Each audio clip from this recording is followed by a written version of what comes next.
Hi everyone, you're watching Good for the Game TV. I'm Brent Graham, at Brent Graham on Twitter, and I'm looking to preview the Nedbank Golf Challenge that starts tomorrow, the 8th of November at Sun City at the Gary Player Country Club. Always been a big event for me over the years. Since I was a student in the early 90s, used to drive up there, one of the few places, well, I won't say in South Africa because it wasn't South Africa at the time, but that you could get a bet on. And I used to drive up there and place round bets. We used to walk all 18 holes. Great memories. Of course, the tournament has changed a lot over the years. It now takes place in November, part of the Rolex series. I'm not convinced that's such a good thing. Bit of a traditionalist, I guess, in that regard. And a poll that I put out on Twitter earlier suggests that most of us would probably prefer it if the event was still a limited field and taking place in December. Nonetheless, we've got a good field that's assembled. We've got the likes of Rory McIlroy and Garcia. Bit of a pity some of the top European names are choosing to give it a skip. But all in all, I guess we can't complain too much and should be in for a great week of golf. The course itself, well, it's a par 72 layout, the Gary Player Country Club. It tends to favor the lengthy hitters, but not the wild ones. If you go too wild off the tee here, I've played the course a couple of times myself many years back, you get into all sorts of trouble. So you want to be staying on the fairways. And the one thing that can change the way this course plays is the weather. It's normally excellent up there at Sun City, but we have had uncharacteristic cold weather here in Johannesburg, about 150 kilometers away, and plenty of wind over the last couple of days. And if the wind blows at Sun City, it can be very tough indeed. It's certainly one of my memories I had was going a few years ago low on the winning score, and it looked certain to arrive. And in the last round, the wind came up, and all of a sudden, a lot of the players went backwards, and that bet failed to land. I'm going to share my screen now as we can have a look at the betting. And we'll start off with the official course bookmaker. That's Sunbet. They're going to be out there at the Nedbank Challenge. They've got a nice way of putting out their betting. You can see the winner, top 5, top 10, and top 20 odds. And we have Rory McIlroy, the favorite, with them at 15-2. Sergio Garcia, 8-1. Louis Oosthuizen, first South African on the betting boards, 12-1. He's never quite delivered at this course in recent years, shown plenty of promise, but not one I'll be on side of this week. Brandon Grace, well, I backed him last year at 16-1. He's the same price. But I can't have him this week despite some brilliant course form. He certainly hasn't brought any form into this event. He's really been struggling of late. Hao Tong Lee, he was fourth last year. You can get 16-1 about his chances, and 18-1 and better the balance. Let's just pop onto the Betfair tool that I like to use in terms of looking at players' course and current form. And let's start off with a bit of current form. And just having a look at Rory McIlroy there. He is, of course, the favorite. He has been quite lightly raced since the Ryder Cup. A bit of a disappointing 54th finish in his last start. So Rory this year has really struggled to convert chances despite getting into some handy possessions. And I'm willing to oppose him this week. Sergio Garcia, he's another who's been quite lightly raced of late, but he did win in his last start. That was in Valderrama, a course he really enjoys. And let's just pop across to the course form here. You won't see it that much on Garcia because he's had the last 4 years where he hasn't played here. But in 2013, when it was still a limited field event, he was the runner-up.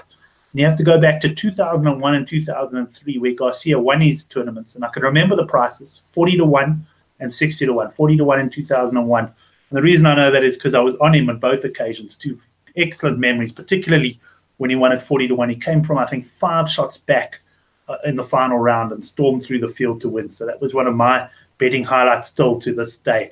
So that's Sergio. He's got some good course form over the years, and he's one of my selections, and I'll show you where we can get the best price on him in just a few minutes.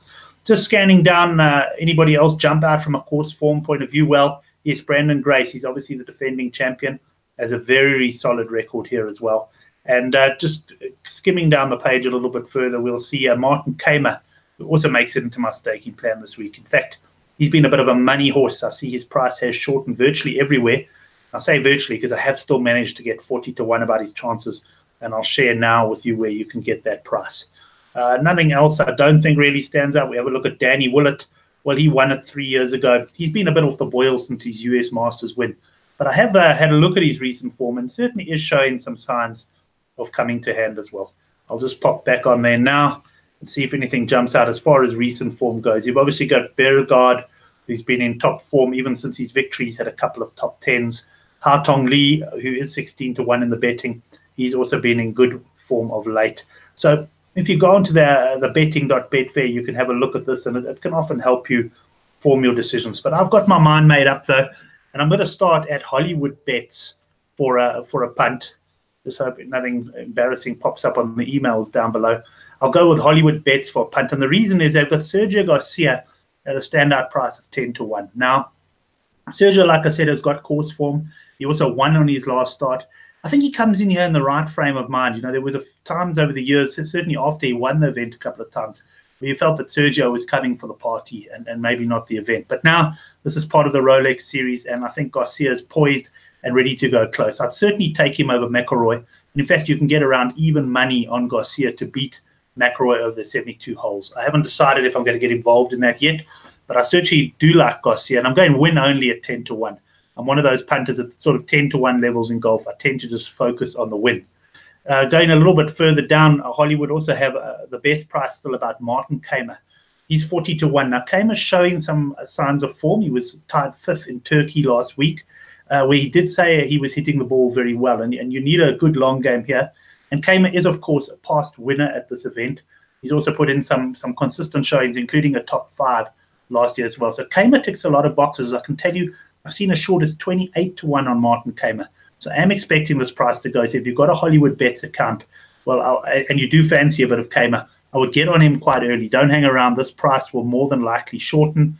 And yeah, certainly my second selection is Martin Kaymer. I'm going to go pop across to World Sports Betting for my next pick. And if I go there, it's a guy who's on a bit of a drift. I must admit, I've lowered my staking plan on him, and that's Matthew Fitzpatrick. He also won 3 starts back. He was defending his title in a pretty weak field. Pretty consistent guy, and he's got some progressive course form here at the Nedbank Challenge. We can just pop across and have a look at that. In fact, have a look at his course form. He was 8th last year, same as Louis Oosthuizen. And if we can see that he's sort of there about the top 20, and perhaps last year breaking into the top 10 is a sign that he's starting to get the hang of the course, because traditionally this is a course that you like to have played a few times, although it hasn't. There are the exceptions to the rules there as well.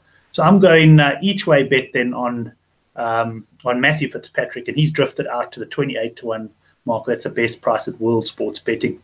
But my biggest bet of the week is actually going to come in the top 20 market, and here I've got a choice. I've chosen in this particular case BetExchange. They're one of a couple of bookmakers who got 15-10 about Martin Kaymer finishing in the top 20.